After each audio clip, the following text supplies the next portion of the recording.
ओम श्री परमात्मने नमः। ओम श्री गुरुभ्यो नमः। ओम मातृशक्तये नमः। ओम असतो मा सद्गमय तमसो मा ज्योतिर्गमय मृत्योर्मामृतंगमय। ओम शांति शांति शांति। ये रविवार ये सत्संग निरंतर हम अपने जीवन को स्वस्थ करने के लिए, अपने जीवन को और ज्यादा सकारात्मक, और ज्यादा प्रसन्न, और ज्यादा धैर्य, और ज्यादा क्षमा, और ज्यादा विवेक, संयम, तपश्चर्या, इन सब गुणों से अधिक बनाने के लिए, अधिक करने के लिए हम विचार करते हैं कि हम पहले से अधिक बेटर कैसे हो जाएं, अधिक स्वस्थ कैसे रहें। जैसे हमारा शरीर के प्रति भोजन करने से स्वस्थ होता है, और ज्यादा बलिष्ठ होता है, और ज्यादा कार्यक्षम होता है। लेकिन ये प्रक्रिया तभी चलती है जैसे हमको बहुत अच्छे से भूख लगती है, और हम जो खाते हैं वो हमारे शरीर का अंग बन जाता है। जो हम भोजन ग्रहण करते हैं वो हमारे शरीर का अंग, हमारे पूरे पाचन तंत्र के द्वारा उसको ठीक से परिपाक हो जाता है। तो निश्चित रूप से ये भोजन करने का जो उद्देश्य है वो पूरा होता है। हम स्वस्थ होते हैं और हमारा जीवन और नित्य प्रति अच्छा अच्छा होता चला जाता है।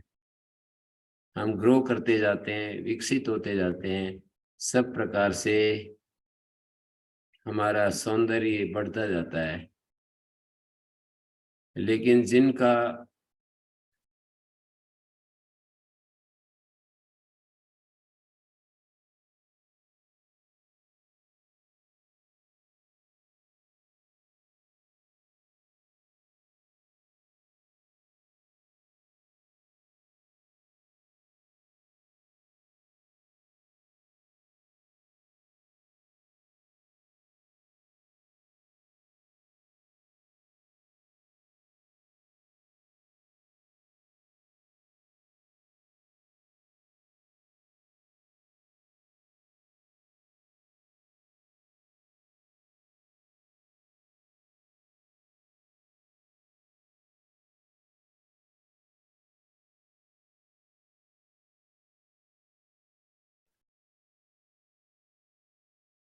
तो मैं ये कह रहा था कि हमारा जो हम आहार लेते हैं उसका परिपाक होना, उसका पचना, शरीर का पाचन तंत्र स्वस्थ होना, इन सब चीजों के ऊपर डिपेंड करता है।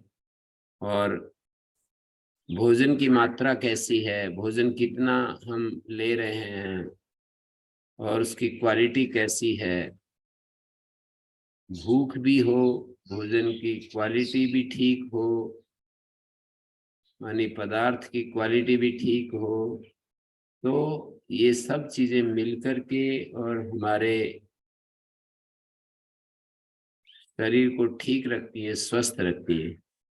इसी तरह से ये तो केवल दृष्टांत है।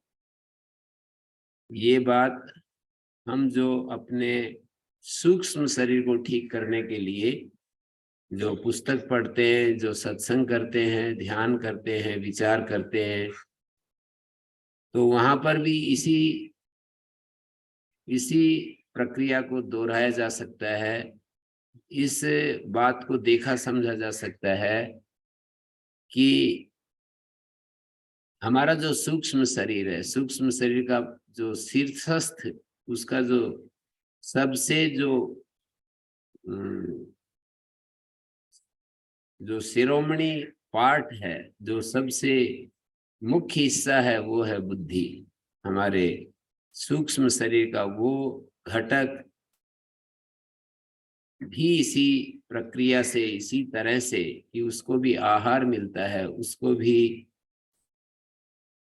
ये जैसे शरीर का आहार शरीर को ठीक रखता है, तो सूक्ष्म शरीर का जो घटक बुद्धि है, उसका भी ठीक होना इसी के ऊपर डिपेंड करता है कि हमारा जो आहार है वो उसकी क्वालिटी कैसी है, हमारे को भूख कितनी है, हमारा मन कितना स्वस्थ है, कितना निश्चिंत है। जो कभी कभी हमारा मन दूसरी चीजों में उलझा हुआ होता है, हम कहीं पर हमने टाइम दे रखा है और हम बहुत जल्दी में होते हैं, तो ऐसी परिस्थिति में हमारा जो मन है वो अशांत हो जाता है, चंचल हो जाता है। और जैसे यूं कहते हैं, ये तो शरीर के ऊपर भी ये नियम लागू होता है, ऐसा सुना है मैंने। शास्त्रकारों ने ऐसा निर्देश दिया है कि तन मना भुंजित, तन्मय होकर के हमें भोजन करना चाहिए। बिल्कुल एकदम से भोजन करते समय हमारे को किसी प्रकार की कोई जल्दबाजी नहीं करनी चाहिए। पूरा हमारा मन उस क्रिया में जुटा रहना चाहिए और प्रसन्नता अनुभव करना चाहिए। तो जिस तरह मन की प्रसन्नता हमारे शरीर के भोजन के ऊपर असर करती है, भोजन की क्वालिटी हमारे शरीर को स्वस्थ रखने के लिए अपना काम करती है, इसी तरह से हम जो अपने सूक्ष्म शरीर को ठीक रखने के लिए आहार ग्रहण करते हैं, वहां पर भी बिल्कुल वैसी ही बात हम देखते हैं कि हमारा भोजन किस क्वालिटी का है, हम हम सत्संग के नाम से क्या विचार कर रहे हैं, क्या सुन रहे हैं। वहां पर भी हमको ये पूरा का पूरा ये सारा हमें देखने को मिलता है। सत्संग के नाम पर यदि हम केवल बहुत स्थूल स्थूल चीजें हम देखते हैं, सत्संग के नाम पर हम बहुत ज्यादा जैसे कि केवल मनोरंजन मात्र करते हैं, सत्संग के नाम पर हम इन्हीं लोगों की किसी सत्संग के नाम पर हम अपने मत से अन्य किसी चीज की हम निंदा मात्र सुनते हैं, तो वो भोजन इतना ज्यादा कारगर नहीं होता है, उतना अधिक हमारे लिए बहुत ज्यादा शायद कम हो गया ना इसका।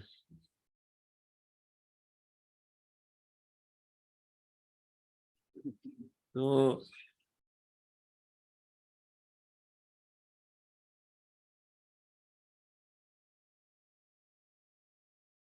सत्संग के नाम पर हम क्या करते हैं, क्या सुनते हैं, इसको देखने की बात है।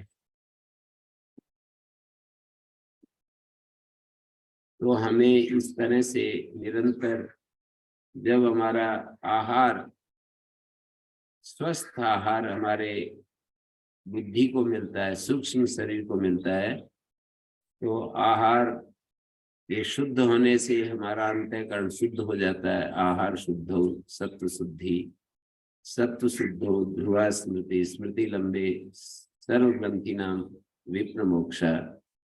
आहार के शुद्ध होने से हमारी बुद्धि शुद्ध हो जाती है, अर्थात जिस आहार को हम ग्रहण कर रहे हैं वो पवित्र आहार होता है, वो स्वच्छ होता है, वो वास्तव में हमारी बुद्धि में सत्व गुण को बढ़ाने वाला होता है।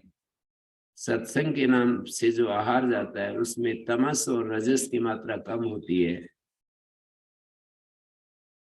वही शुद्ध आहार माना जाता है, बताया जाता है कि जिसमें जिस आहार में सत्व की मात्रा अधिक है, मन को जो स्थिर करता है, एकाग्र करता है, मन को सद्भावनाओं से भरता है, मन में उत्साह आता है, बुद्धि में निर्मलता आती है, स्थिरता आती है, ऐसे आहार से हमारा अंतःकरण शुद्ध होता है। आहार शुद्धो सत्व शुद्धि, सत्व शुद्धो ध्रुवा स्मृति। जब हमारा आहार शुद्ध होता है, अंतःकरण शुद्ध होता है, तो हमारी स्मृति निश्चल होती है, ध्रुव होता है। हमारी स्मृति निश्चल होती है तो हमारी वासनाएं, हमारी जो बुद्धि की गांठें हैं वो कटने लगती हैं। स्मृति लंबे सर्व ग्रंथि नाम विप्र मोक्षा। विशेष रूप से, प्रकर्ष रूप से वो सभी ग्रंथियां, सभी वासनाएं छूटती चली जाती है।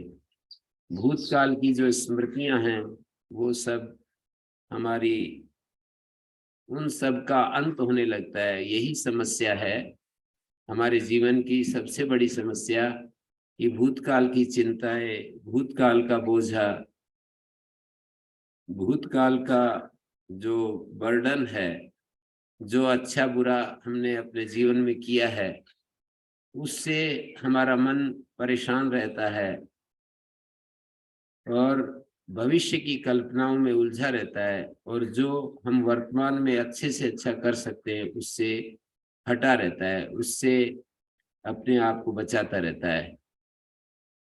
तो मैंने बात अपनी शुरुआत की थी इस बात से कि हम प्रतिदिन, मानी प्रति रविवार को इकट्ठे होते हैं, और इसलिए इकट्ठे होते हैं कि हम कैसे अपने जीवन को बेहतर कर सकें, अपने जीवन को और ज्यादा स्वस्थ कैसे बना सकते हैं।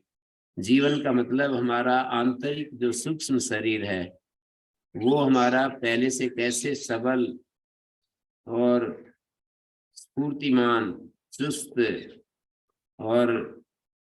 और अधिक पहले से प्रसन्नता से भरा हो सकता है। तो एक तो हमको जो हम सुनते हैं उसके लिए भूख होनी चाहिए, मानी जो नियम स्थूल शरीर पर काम करते हैं वही नियम हमारे सूक्ष्म शरीर के लिए जो आहार हम प्रस्तुत करते हैं वहां भी सारे के सारे नियम दोहराए जाते हैं। हमारे भीतर जितनी भूख होती है, जितनी व्यग्रता होती है, हम जितना अधिक रस लेते हैं आहार करते समय, सुनते समय, आहार करते समय का मतलब यह है कि जब हम सुन रहे होते हैं, ये सुनना ही और इस पर विचार करना ही ये आहार ग्रहण करना है। तो जब हम सुन रहे होते हैं तो उस समय हम जितने तन्मय होकर के इसको सुन सकते हैं और अपने जीवन में इस प्यास को जगा सकते हैं कि मेरे जीवन में वास्तव में ये प्यास पैदा हो, जिससे कि मैं अपने आप को पहले से अधिक स्वस्थ बना सकूं। ऐसी प्यास स्वतः ही, ऐसे कहते हैं कि जैसे स्थूल आहार जब हम लेते हैं तो हमें यदि भूख अच्छी होती है तो रूखी सूखी जितनी भी जो भी भोजन हमें मिलता है वो हमारे लिए बहुत ज्यादा कारगर होता है, हमारे जीवन के लिए बहुत अधिक बेहतर होता है, हमें बहुत अधिक शक्ति दे देता है। माने सूखी रूखी रोटियों में भी हमें बहुत ताकत मिल जाती है। तो बस इसी तरह से जिस सत्संग आदि के नाम से जो हम सुनते हैं या स्वाध्याय के नाम से जो हम पुस्तकें पढ़ते हैं, ध्यान के नाम से जो हम एकाग्र होकर के अपने जीवन को संवारते हैं, तो इस समय भी माने सूक्ष्म शरीर के लिए दिए गए आहार के समय भी हमारे को तन्मयता और बुभुक्षा माने खाने की इच्छा, उसको ग्रहण करने की इच्छा बहुत ज्यादा इसको प्रभावित करती है। तो हमारे को हमें निश्चित रूप से ये देखना है, निश्चित रूप से ये अनुभव करना है कि हम अपने जीवन को, अपने मन को सत्वगुण से ओतप्रोत करना चाहते हैं। अभिप्सा का होना बहुत जरूरी है। और अभिप्सा उस स्थिति का नाम है। अभिप्सा कहते किसे हैं? तो इसके लिए एक ही बात कही जाती है कि अभिप्सा का मतलब होता है कि मतलब हम अपने आप को, अपनी परेशानियों को, अपनी समस्याओं से हम बाहर होना चाहते हैं। अभिप्सा का अर्थ है अपने आप को पार लेना चाहते हैं, पार ले जाना चाहते हैं। जैसे कि किसी आदमी को पानी में यदि कोई शक्तिशाली आदमी पकड़ ले और उसको बाहर निकलने के लिए मजबूर, उसको बाहर निकलने ना दे, तो व्यक्ति जो भी उपाय अपना सकता है वो करेगा। आखिर यदि किसी भी तरह से उसका काबू नहीं लगेगा तो वो कुछ भी करने के लिए तैयार हो सकता है। जिसने पकड़ा है उसको काट सकता है, उसको कितना भी वो सम्मानित व्यक्ति हो, कितना भी कैसा व्यक्ति हो, वो अपनी पूरी शक्ति का उपयोग करता है। तो ये बात हमें यहाँ पर भी देखनी है कि हम जो सुन रहे हैं, जो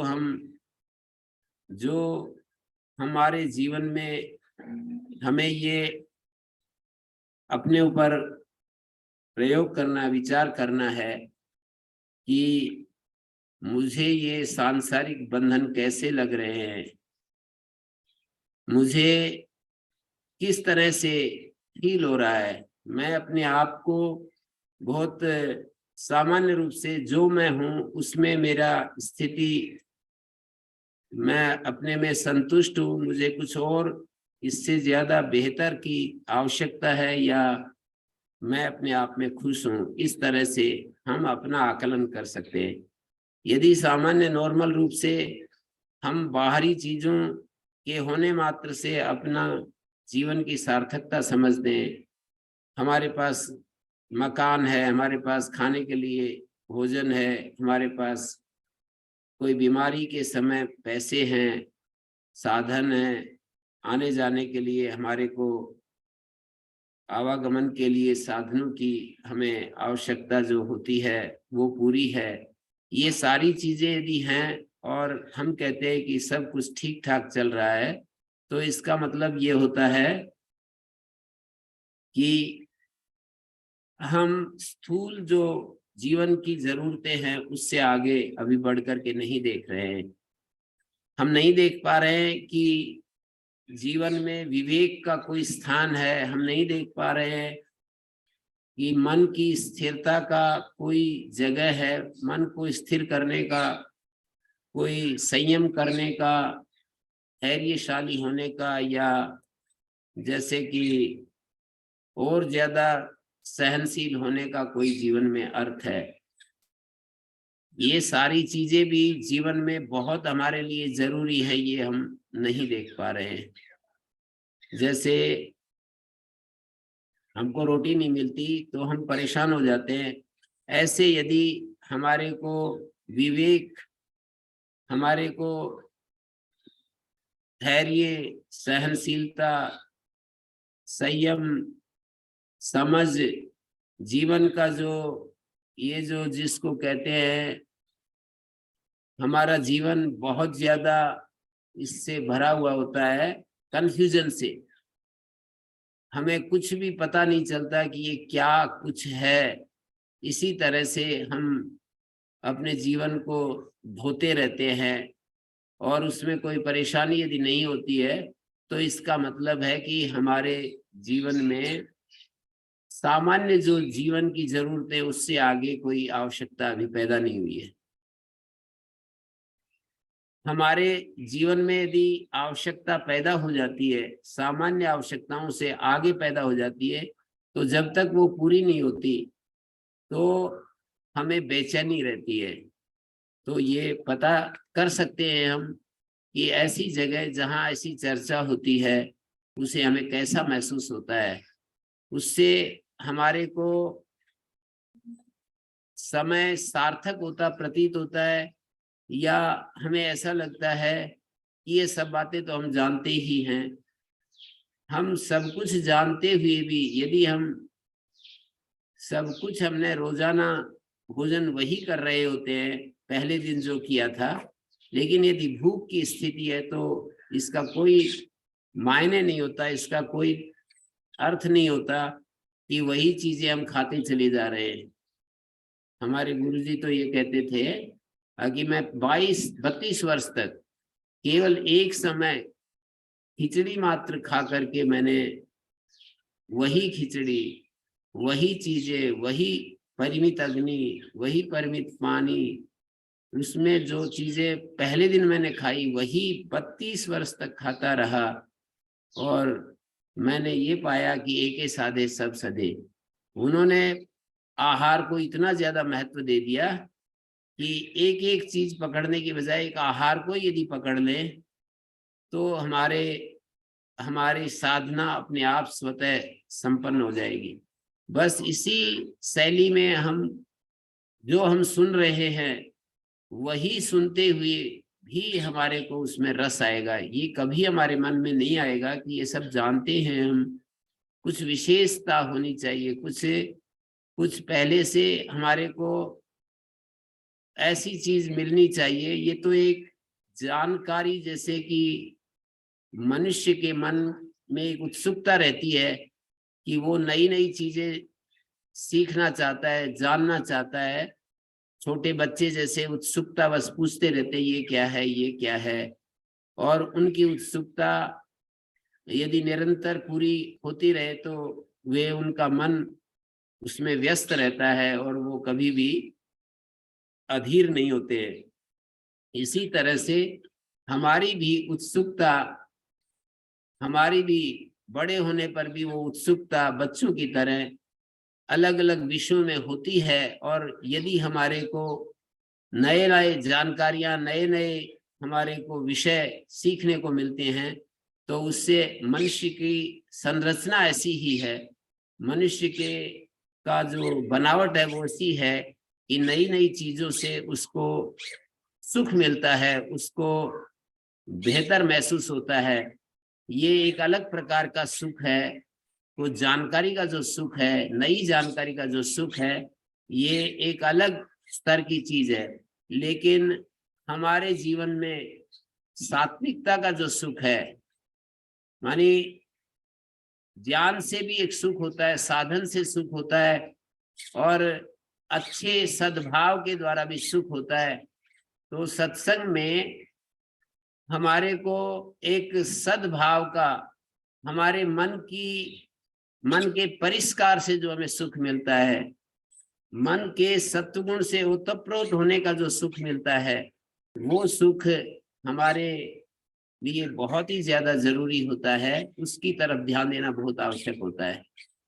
तो सत्संग से हम ये समझें कि हमारा सत्वगुण बढ़े, सत्संग से ये समझें कि हम में शांति अधिक आए, चीजें, वस्तुएं, पदार्थ, हमारी बुद्धि, ये सब शांति भी देती है और हमारे भीतर अशांति भी पैदा करती है। जैसे कि शांतिकरण के बहुत सारे वेदों में मंत्र हम सुनने को मिलते हैं। सन्नह पुरंदी समसंतु रायः। ये जो धन है और जो हमारी पुरंदी बुद्धि है, ये शांति देने वाली हो, ये कहना ही एक संकेत दे रहा है कि ये अशांति भी देती है। तब हम इस बात के लिए आग्रह कर सकते हैं कि हमारी बुद्धि, हमारा धन शांति देने वाला हो। हमारी बुद्धि में शांति, हमारी बुद्धियां शांति दे, हमारा धन शांति दे। धन का मतलब जो रुपए पैसे, बैंक बैलेंस और जो हमारे पास भौतिक रूप से जो वस्तुएं होती हैं, शारीरिक बल भी एक धन के रूप में, स्पोर्ट्समैन के लिए शारीरिक बल भी एक धन के रूप में होता है। एक उद्योगपति के लिए उसका जो फैक्ट्री आदि होती है वो धन होता है। एक सामाजिक कार्यकर्ता की जो सेवा होती है उसका वो सेवा धन होता है। ऐसे ही हमारा जो विद्यार्थी का धन विद्या होती है, और जो ध्यान प्रेमी लोग होते हैं उनका धन ध्यान होता है।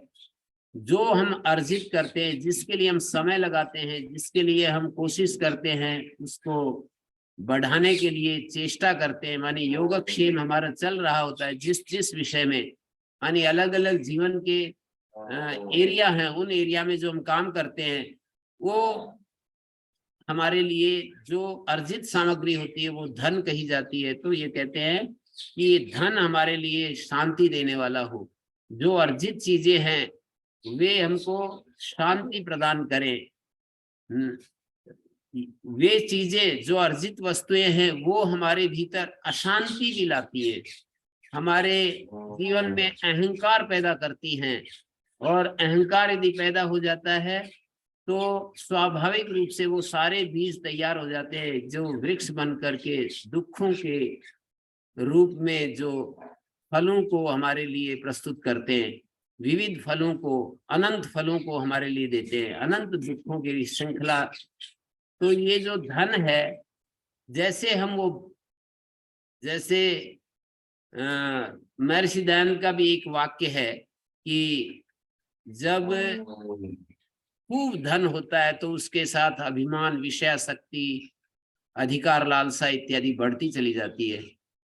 तो जैसे वहां पर ये नियम है भौतिक स्तर पर, ये बात दूसरे धनों में भी लगती है जिनको धन एक प्रकार की शक्ति है, चाहे वो शारीरिक शक्ति हो। कहते हैं कि शक्ति का रोकना साधारण काम नहीं है। बहुत ज्यादा विवेक संपन्न लोग ही अपनी शक्ति को सुरक्षा कर सकते हैं, उसको रोक सकते हैं, उसका सदुपयोग कर सकते हैं। तो जैसे शारीरिक बल वाले लोग कई इतने उल्टे काम करने लगते हैं कि बहुत ही ज्यादा, माने उनके जीवन को देख करके सारे संसार के लोग जो है वो एकदम उस तरफ से मुंह मोड़ लेते हैं कि भाई ऐसा जीवन तो हमें नहीं चाहिए। कभी कभी जीवन का यश रूपी जो धन है वो खूब बढ़ जाता है और उसमें भी अभिमान आता है, तो वहां पर भी अभिमान जो है जीवन को गिरा देता है। इसलिए योग सूत्रों में कहा कि स्थानीय निमंत्रणे संगस्मया करणम पुनरनिष्ट प्रसंगात, कि जब हमारा जीवन और भी ज्यादा ऊंचाइयों पर चला जाता है तो उस व्यक्ति के सामने बहुत बड़े बड़े प्रलोभन आते हैं। उन प्रलोभनों के समय व्यक्ति को बहुत सावधान रहने की जरूरत होती है कि उनमें दो बातें जरूर ध्यान देने की होती हैं कि वो आसक्त ना हो और वो अभिमान ना करे। यदि उन प्रलोभनों में आसक्त हो गया तो वो जितना भी उसने कमाई थी वो सब जाती रहेगी, और यदि अभिमान कर बैठा तो भी जीवन में अभिमान होते ही व्यक्ति में वो प्रमाद जो कि हमेशा छिद्र ढूंढता रहता है, वो प्रमाद जो हमेशा हमारे भीतर उन छिद्रों का अन्वेषण करता रहता है जिनसे उसको प्रवेश करने के लिए जगह मिले, वो प्रमाद घुस जाता है अभिमान के करने से और हमारे सारी साधना को चौपट कर देता है।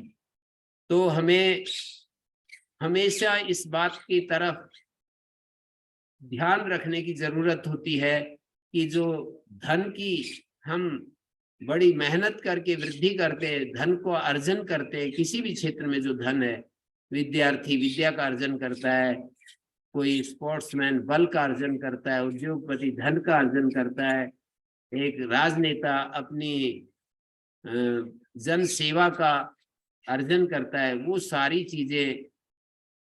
वो सारी चीजें अभिमान को भी साथ लाती है। जब दूसरों से हम में वो विशेषताएं अधिक होती हैं और दूसरे संसार के लोग उसकी बड़ाई करते हैं, उसको मेडल देते हैं, उसको पुरस्कार देते हैं, तो उससे फिर ये भी एक समस्या एक पैदा हो जाती है कि वो व्यक्ति वह सचमुच वो अपने स्वरूप को उन्हीं चीजों से आंकने लगता है और वो अपने आप को दूसरों से बहुत ही विशेष अनुभव करने लगता है, बेहतर अनुभव करने लगता है और इस बात को भूल जाता है कि सब चीजें सबके पास नहीं होती हैं। किसी क्षेत्र में कितना भी आदमी आगे विकसित हो जाए, कितना भी आगे बढ़ जाए, वो सैकड़ों क्षेत्र ऐसे होते हैं जहां वो पीछे होता है।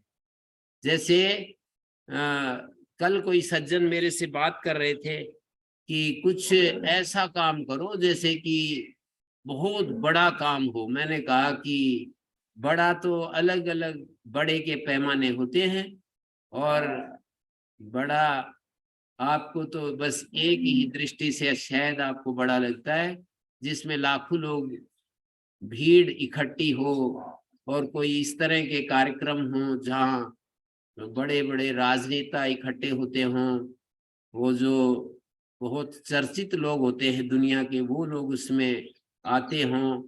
और मैंने कहा कि ये सारी चीजें बड़प्पन की जो चीजें होती हैं वो हम सब लोग ध्यान दें तो हम वास्तव में हम ऐसा कुछ कर सकते हैं जिसमें हमारा आत्मगौरव बराबर बना रहे और हमें ऐसा लगे कि मेरे में किसी प्रकार की भी मुझ में हीन भावना ना आए, क्योंकि ये दो चीजें हमारे जीवन के लिए बहुत घातक होती हैं। अहम भावना, जैसे कि मैं चर्चा कर रहा हूं कि चीजें बढ़ती हैं तो अहम भावना आती रहती है और चीजें मूल्यांकन में कम लगती हैं, तुलना में यदि वो चीजें कम लगती हैं तो हीन भावना पकड़ लेती है और हम अपने आप को दूसरी तरफ से दूसरे एक छोर पर ले जाकर खड़ा कर देते हैं। तो हीन भावना और अहम भावना इन दोनों से बचने के लिए हमको विवेक की आवश्यकता होती है, समझ की आवश्यकता होती है। हम अपनी गहरी आंखों से देख सके कि ये जीवन जो है विविध रूपों का समुच्चय है। इस जीवन में हमारे को हम किसी से बहुत आगे होते हैं, सैकड़ों मील आगे होते हैं और किसी किसी से तो सैकड़ों मील।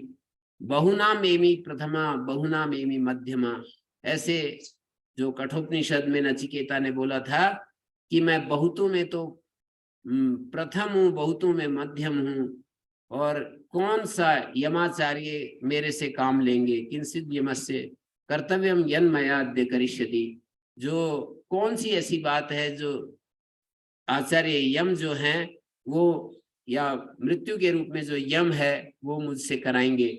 तो हमें अपने जीवन का आकलन करने के लिए जो ये दृष्टि मिलती है, जो समझ मिलती है, वो महापुरुषों के सानिध्य में बैठने उठने से, उनकी बातें सुनने से, शास्त्र सुनने से, अपने जीवन की गहराई में प्रवेश करने से ये विवेक, ये प्रकाश हमें मिलता है। और वो प्रकाश तो हमें बहुत जरूरी है प्राप्त करना। वो प्रकाश को प्राप्त करने में बहुत सारी चीजें निमित्त हो सकती हैं। मानी विचार भी इसमें निमित्त हो सकता है, जो हम अपने भीतर विचार करते हैं वो निमित्त हो सकता है, कोई महापुरुष का सानिध्य निमित्त हो सकता है, कोई भूतकाल में लिखी गई जो अद्भुत पुस्तकें होती हैं वो निमित्त हो सकती हैं। हम अपनी सत्ता की गहराई को यदि हम समझ सके, मानी शरीर के परे प्राण, प्राण से परे विचार, विचार से परे सुख और सुख से परे भी मानी एक सुख है जो जन्य सुख है, और इन सब से परे एक हमारा सत्य, चित्त और आनंद स्वरूप है। उस स्वरूप को यदि हम फील कर सके, अनुभव कर सके, तो ये बहुत ज्यादा हमारे लिए मतलब ताकत देने वाली चीज होती है। हम इतने ज्यादा बाहर की प्रशंसा से और बाहर की निंदाओं से इतने निरपेक्ष हो जाते हैं, इतने अधिक स्वस्थ हो जाते हैं कि वो हमारे ऊपर कुछ भी असर कर न सके। और ये कोई छोटी बात नहीं है, कोई साधारण बात नहीं है, साधारण घटना नहीं है कि व्यक्ति जो है ऐसे जीवन को जी सके, ऐसा जीवन व्यक्ति का जो जीवन है वो इस तरह का हो सके कि वो बाहर की प्रशंसा, बाहर की निंदाओं से एकदम से तटस्थ रहकर अपने भीतर बहुत ज्यादा एक सरल और सहज जीवन को जी सके। और ये सरल और सहज जीवन की युक्ति जो है हमको शास्त्र इशारा करते हैं, महापुरुष इशारा करते हैं। ये जो इशारा है, जो संकेत है, ये हमारे को केवल संकेत मिलते हैं, उसके बाद की यात्रा हमें अपने तौर पर हम सबको करनी होती है। ये ऐसा नहीं होता है कि उन्होंने इशारा कर दिया और हमको वो चीज मिल गई। उसके लिए हमें अपने भीतर कोशिश करनी पड़ती है। जैसे कि किसी ने हमको इशारा कर दिया कि हमारे अंदर विचार चल रहा होता है और एक दूसरा विचार हमारे भीतर आता है, माने निरंतर हमारे मन में विचार चलते रहते हैं, वृत्तियां चलती रहती हैं। उन वृत्तियों के भी पीछे एक एक दो दो सेकंड के अंतराल की तरफ भी हम देख सकते हैं। और उस अंतराल में हम कितनी शांति, सहजता, सुख अनुभव करते हैं, ये बात भी हम यदि देखना शुरू कर दें और हमको दिख जाए कि भाई जैसे इसको हम पर्पजली किसी एक शब्द को पकड़ करके भी इस चीज का आकलन कर सकते हैं। जैसे हमने किसी ओम शब्द को ही एक अपने सामने रखा, ओंकार शब्द को अपने सामने रखा और हमने देखा कि हम ओम बोल रहे हैं, ओम ऐसा बोल रहे हैं। और उसके बाद शांत होकर के देखें 2-3 सेकंड, एक बिल्कुल एक ऐसी शांत स्थिति आ जाती है जहां कुछ भी किसी प्रकार का कोई दूसरी चीज एंटर नहीं कर रही। फिर हम एक बार ओम बोले, ओम ओम ओम। तो जो एक एक सेकंड का जो गैप हमारे इसमें ओंकार के उच्चारण के बीच बीच में जो एक एक सेकंड, 2-2, 3-3 सेकंड का जो गैप है, अंतराल है, वही हमारा वास्तविक स्वरूप होता है। असली स्वरूप वही होता है। जैसे पर्दा होता है और पर्दे के ऊपर विविध चित्रावलियां उभरती हैं, सिनेमा का पर्दा होता है और उस पर्दे के ऊपर अलग अलग चित्रावली, कभी उसमें आग लगती है, कभी उसमें कुछ और घटना घटती है, जैसे वहां पर होता है। इसी तरह से हमारा जो ये हमारा स्वरूप है वो वास्तविक स्वरूप है, सच्चा स्वरूप है। और इस स्वरूप के ऊपर ये जो अलग अलग जो चित्र, अलग अलग जो हमारे पर्दे के ऊपर हम जो देखते हैं कि कभी आग लग रही है, कभी बाढ़ आ रही है, कभी कुछ हो रहा है, कभी कुछ हो रहा है, लेकिन पर्दा तो बिल्कुल वैसा का वैसा रहता है। आग आने से भी नहीं जलता और बाढ़ आने से गीला नहीं होता। पर्दा तो बिल्कुल निर्लेप रहता है और सारी घटनाएं उस पर्दे के कारण होती है। पर्दा ना हो तो ये घटनाएं कुछ भी नहीं हम दिखा सकते, देख सकते।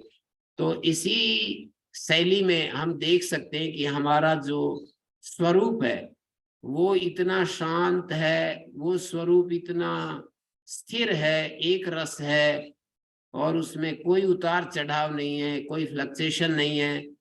उसको हम अपनी आंखों से अनुभव कर सके, अपने भीतर जाकर अनुभव कर सके, तो ये हमारे लिए बहुत बड़ा, हम कहते हैं कि हम अपने बच्चों को यदि इस विद्या को सिखा सके, ये विद्या उनको दे सके कि अपने भीतर हमें एक एक सेकंड के लिए अंतराल को अनुभव करना चाहिए।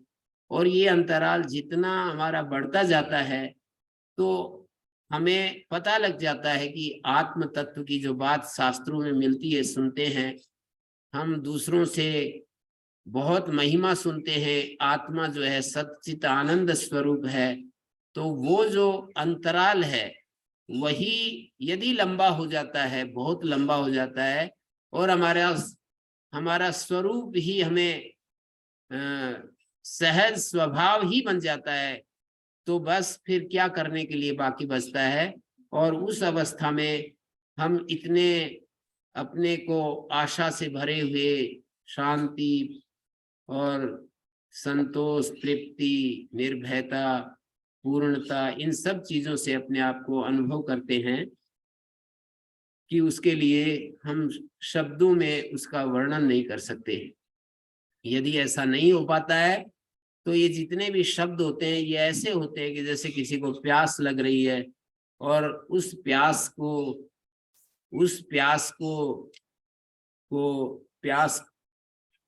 का जो उपाय है वो जल होता है। उस जल के ऊपर लंबे लंबे लेक्चर सुनाए जाएं, लंबे लंबे उस प्यास के बारे में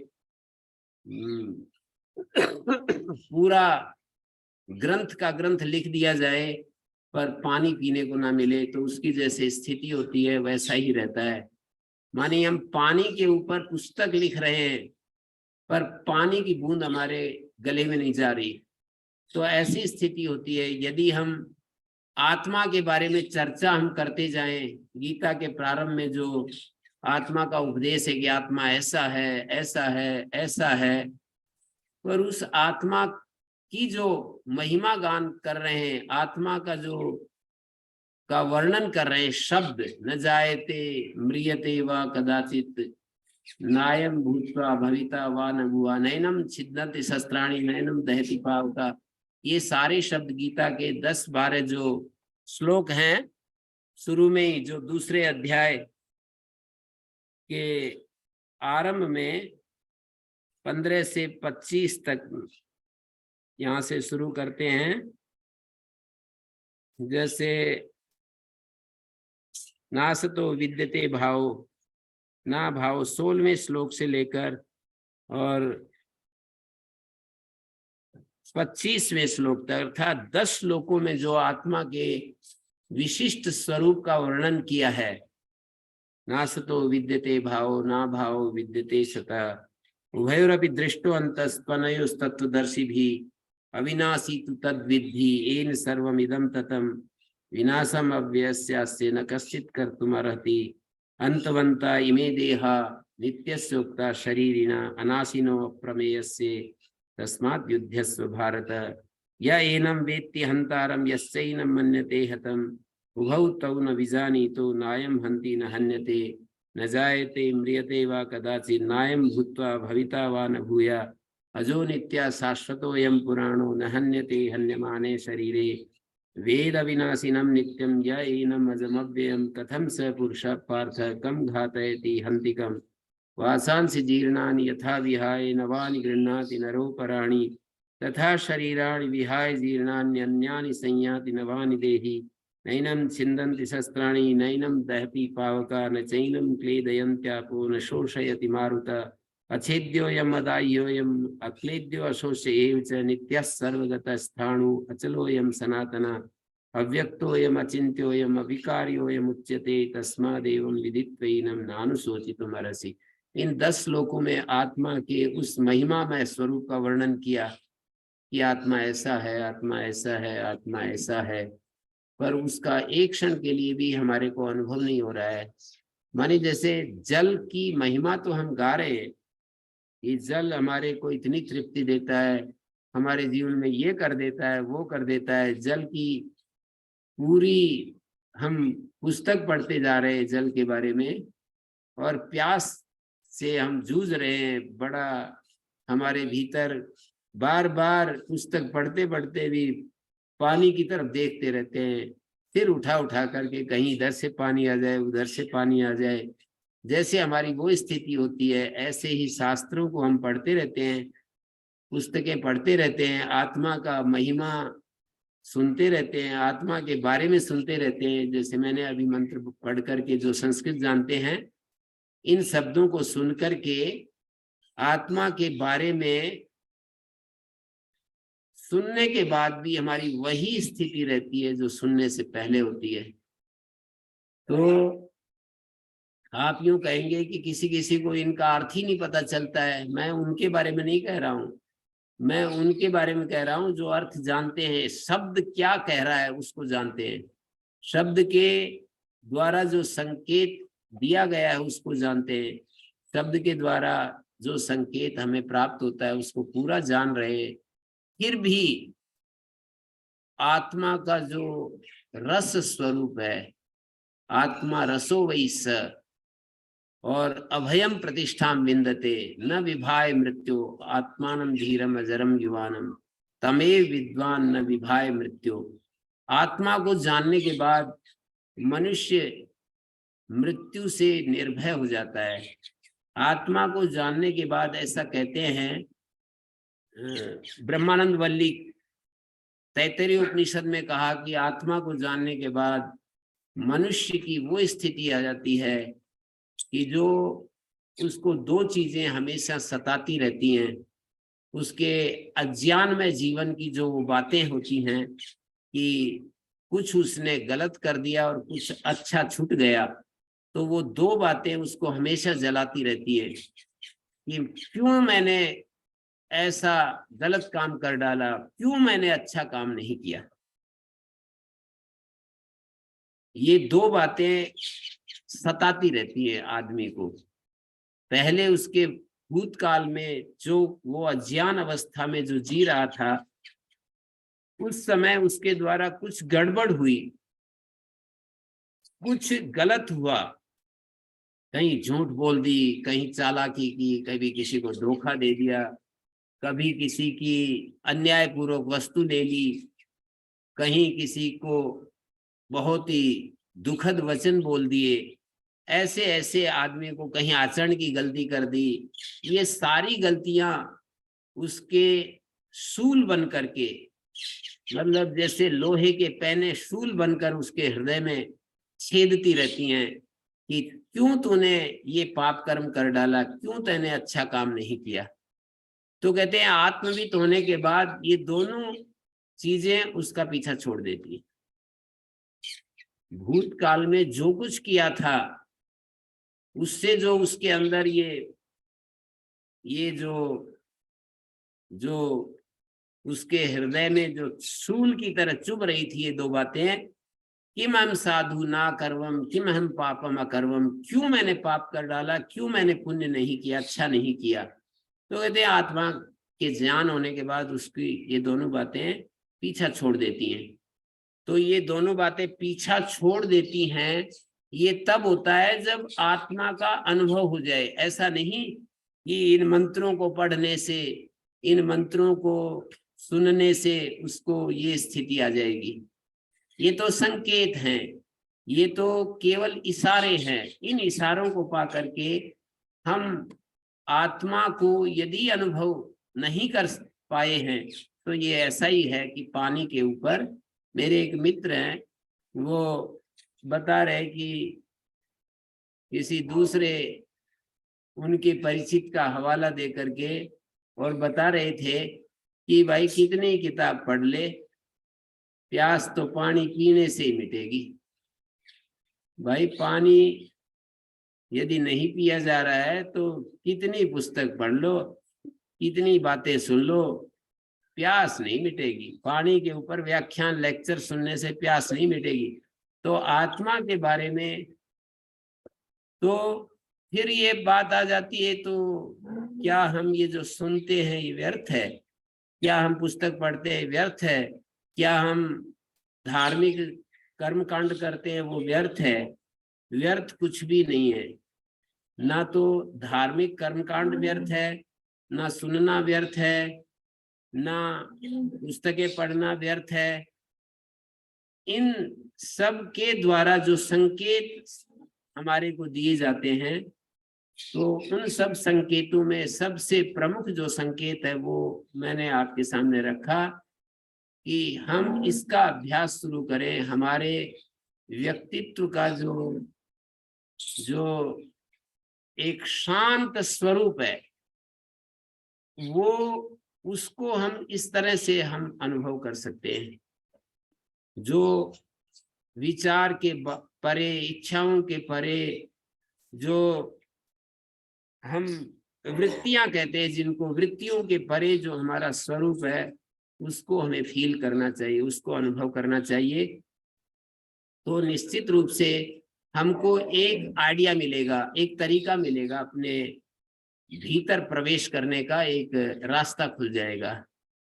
अभी तो ऐसा है कि इतना बंद है वो कपाट, अपने भीतर जो कपाट चारों तरफ से इतना सील बंद है कि उसके भीतर प्रवेश करने के लिए कहीं छेद ही नहीं मिल रहा। हम किसी ऐसे बंद एक बिल्डिंग में हम अंदर जाना चाहते हैं और चारों तरफ चक्कर काट रहे हैं, हम देखते जाते हैं कि कहीं से घुसे हम अंदर, और कहीं भी हमें कोई प्रवेश द्वार ही नहीं मिलता है। तो हम चाहे सारी जिंदगी भर रास्ता चलते चलते तय कर लें हम, और हम कहीं ना कहीं रास्ता मिलेगा, हम आशा में कोशिश तो कर रहे होते हैं, पर हम अंदर नहीं जा सकते हैं। तो यदि हम आत्मा के बारे में कितना भी महिमाशाली व्याख्यान सुने, उपनिषद पूरे पढ़ जाएं, गीता पढ़ जाएं, और गीता में तरह तरह से हमको आत्मा की बातें कही गई है, उपनिषद भरे पड़े, सारे वेद, सर्वे वेदा यत् पद्मामनन्ति तपांसी च सर्वाणि यद् वदन्ति, सारे के सारे जो तप हैं वो उसका वर्णन करते हैं, सारे वेद उसकी महिमा गाते हैं। लेकिन दिक्कत ये होती है कि उस सब को हम सुनते रहेंगे, उस सब को हम पढ़ते रहेंगे, पर हमको भीतर प्रवेश करने के लिए कोई उपाय नहीं मिलेगा। और वही उपाय हमारे ऋषियों ने बतलाया कि हम तद जपस तदर्थ भावनम, मानी ओंकार का जप करें और बस ओम ऐसा बोलकर चुप हो जाए, और कोई दूसरा विचार जब तक नहीं आता है शांत रहे बस। और फिर जब मन में कोई विचार उठने लगे, कोई वृत्ति उठने लगे, कोई इधर उधर कोई बात आने लगे, तो फिर एक बार ओम, बस एक बार और ओम बोल दे। तत् जपः मानी ओंकार का जप और ओंकार के अर्थ का भावन। ओंकार का अर्थ यही है, जो ओम के बाद जो हमारे भीतर आत्मा की जो परम शांति हमें अनुभव होती है, वो ओंकार का अर्थ है। दूसरे अर्थों में भी बोला जाता है कि भाई ओंकार का अर्थ है जो कि क्लेश कर्म विपाक आशय से रहित है, जो पुरुष विशेष है, ऐसे उस तत्व को ईश्वर कहते हैं, वो सर्वज्ञ है, वो हमारा मार्गदर्शक है, वो गुरु है, ये उसका अर्थ ओंकार का। लेकिन ये सब भी उच्चारण करने से ये भी एक प्रकार से एक शब्द की जगह दूसरा शब्द हम बोल देते हैं, और उससे कुछ होने वाला नहीं है।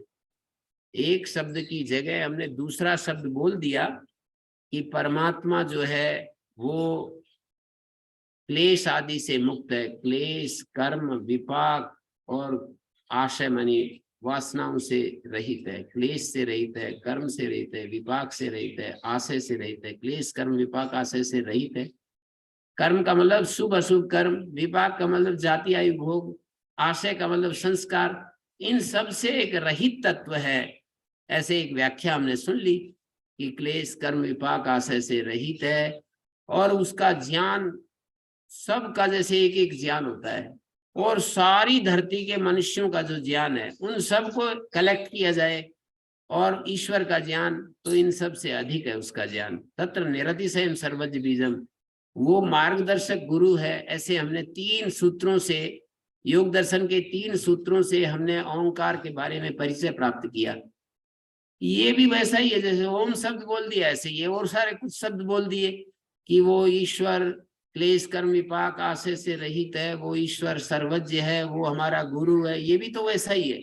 तो इसलिए मैं ये कह रहा हूं, अर्थ भावन की जो सही प्रक्रिया है वो ये होगी कि हम ओंकार बोल करके ओम, और बस चुप हो जाएं। और वो जो शांति है, वो जो परम शांति है ओंकार के बाद, जब तक कोई दूसरी वृत्ति नहीं आती तब तक उसी शांति में बने रहे। फिर यदि वृत्ति उठती है तो कोई बात नहीं, फिर एक बार ओम ओम बोल दे। ओम, जैसे कि कोई एक व्यक्ति से हम मिले थे, पता नहीं वो आजकल जीवित है या नहीं है। इधर वो जावा के पास एक गांव में एक पंडित जी थे, तो कोई भी बात होती थी तो ओम नमः शिवाय, कुछ गड़बड़ होने लगती तो एक शब्द बोल देते थे ओम नमः शिवाय, मतलब कुछ इधर उधर की बात चलती ओम नमः शिवाय। तो इस तरह से मैं ये कहना चाह रहा हूं कि हम ओंकार बोले और शांत हो जाएं। फिर जब हमारे मन में कोई वृत्ति उठने लगे तो फिर एक बार ओम बोल दें, ओम, फिर शांत रहे। ये है तज्जपस तदर्थ भावनम का व्याख्यान। मानी ओम का जप करना, उसके अर्थ की भावना, अर्थ की भावना ये है, असली अर्थ की भावना मैंने वो भी बता दी।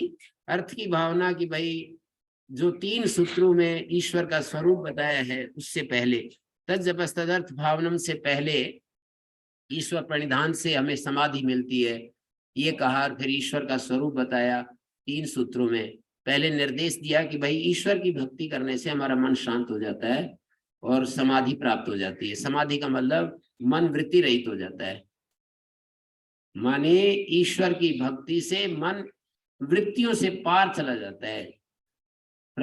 प्रमाण, विपर्य, विकल्प, निद्रा और स्मृति, ये 5 जो वृत्तियां, इनसे पार चला जाता है, समाधि प्राप्त हो जाती है।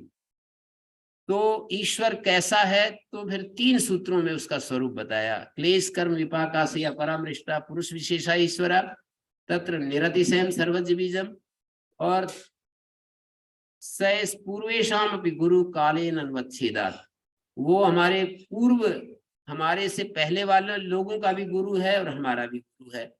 ये तो उसका शब्दों में परिचय है, लेकिन उसका स्वरूप जो है वो क्या है, वो यही है कि ओंकार। जैसे ही हम ओम ऐसा शब्द बोलते हैं, उसके बाद एक परम शांति हमारे भीतर आ जाए, और जब वृत्ति कोई उठने लगे तो फिर एक बार ओम, फिर एक बार वृत्ति उठे तो ओम, और उस ओम के बाद जो एक शांति होती है वो है आत्मा का स्वरूप। वो है ये जो सारे वेद जिसके बारे में कहते हैं, वो है आत्म तत्व।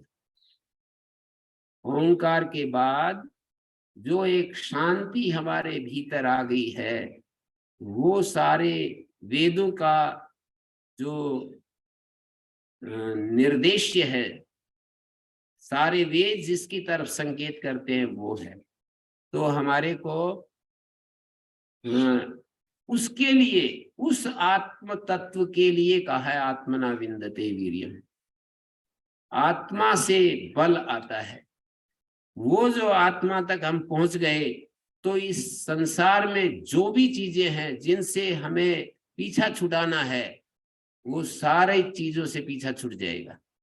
जिन चीजों से हम अपने आप को पार ले जाना चाहते हैं, उनसे हम पार चले जाएंगे, और जो चीज अपने भीतर धारण करना चाहते हैं वो धारित हो जाएगी।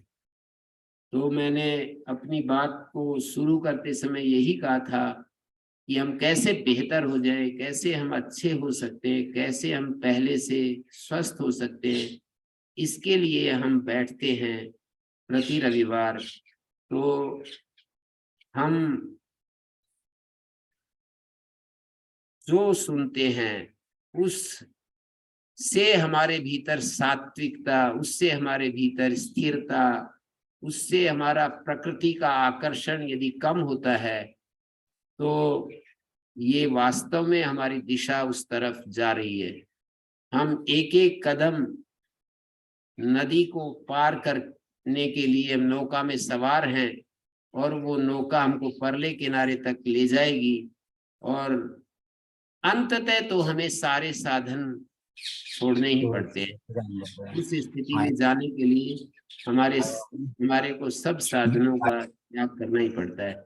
शायद किसी को कोई बात अटक रही हो, किसी का कोई विषय ऐसा हो, मैंने जो बात रखी वो स्पष्ट ना हुई हो, तो आप पूछ भी सकते हैं, जैसा है उसका उत्तर दिया जाएगा। ओम प्रणाम। शरीर के लिए जरूरी है। तो क्या ये सत्संग ये बुद्धि के लिए जरूरी है? इसकी सत्संग आदि खुराक बुद्धि की है, आत्मा की है? अब वो आप आत्मा शब्द से क्या ले रहे हैं, परिभाषित करना पड़ेगा। मतलब आप आत्मा का हमारे शास्त्रों में इच्छा द्वेष प्रश्न ज्ञान प्रयत्न प्रश्न ये कर रहे हैं, प्रश्न ये कर रहे हैं, मैं इनको भी सुना देता हूँ आपका प्रश्न। प्रश्न ये कर रहे हैं कि ये जो सत्संग हम करते हैं, सुनते हैं, हम अच्छी बातें सुनते हैं, पुस्तकें पढ़ते हैं, ये बुद्धि की खुराक है, आत्मा की खुराक है?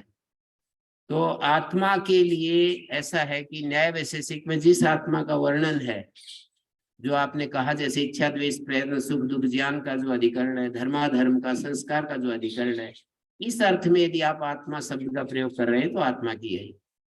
इस अर्थ में यदि आत्मा का स्वरूप आप समझ रहे हैं तो ये आत्मा के लिए है। और सूक्ष्म शरीर में वहां कोई सूक्ष्म शरीर नहीं है। न्याय वैशेषिक में कौन सा सूक्ष्म शरीर है? हाँ तो नहीं बस आप जिक्र कर रहे थे ना जो हाँ, सूक्ष्म तो शरीर मैं तो में बुद्धि उसको है। सांख्य योग की परिभाषा में हाँ, कह रहा था। हाँ, तो वहां पर आत्मा जो है निर्लेप है, शुद्ध है, निर्विकार है, पूर्ण है। उसमें तो कुछ अपूर्णता है ही नहीं। अपूर्णता सारी बुद्धि में है, हाँ। या पूर्णता भी बुद्धि में ही होती है।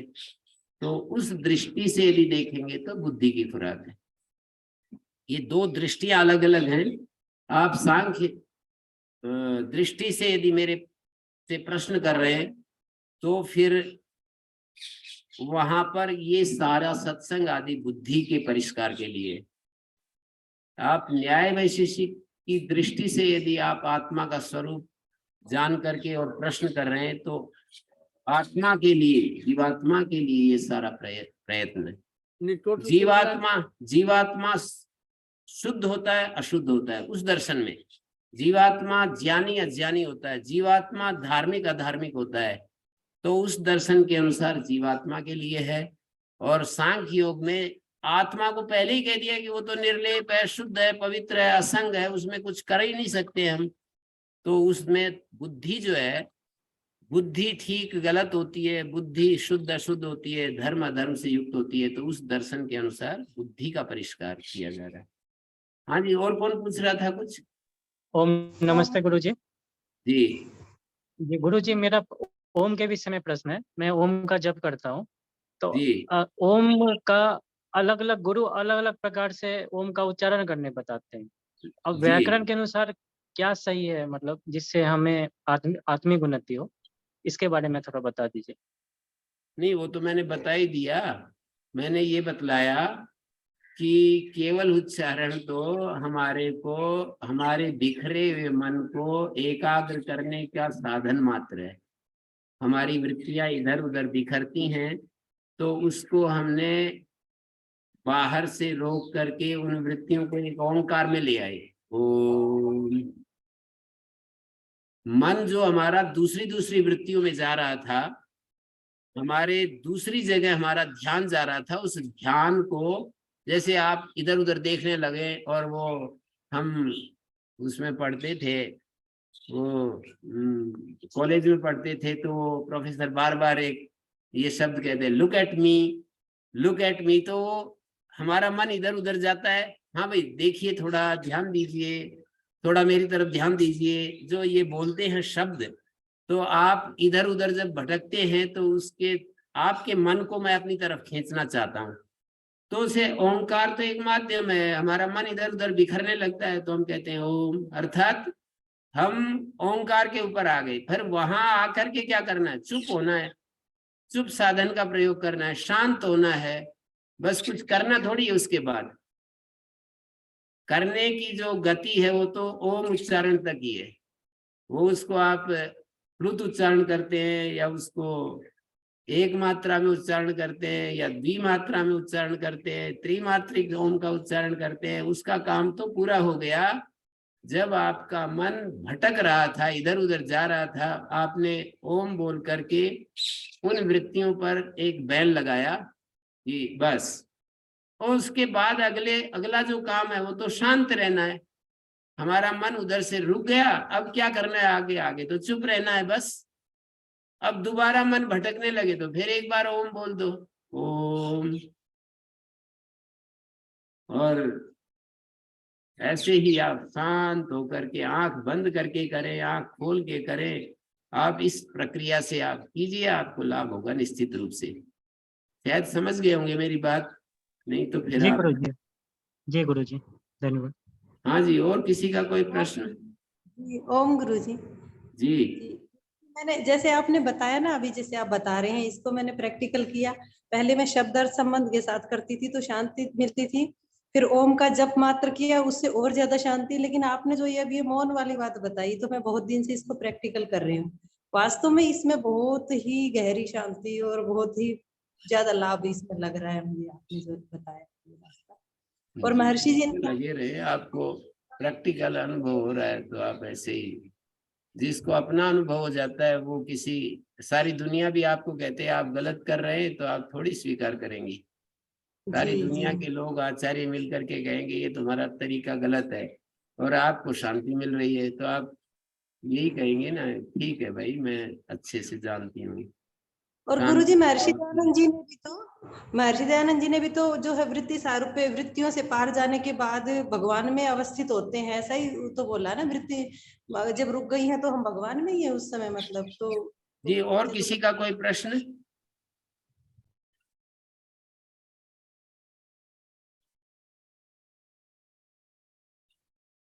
ओम शांति शांति शांति।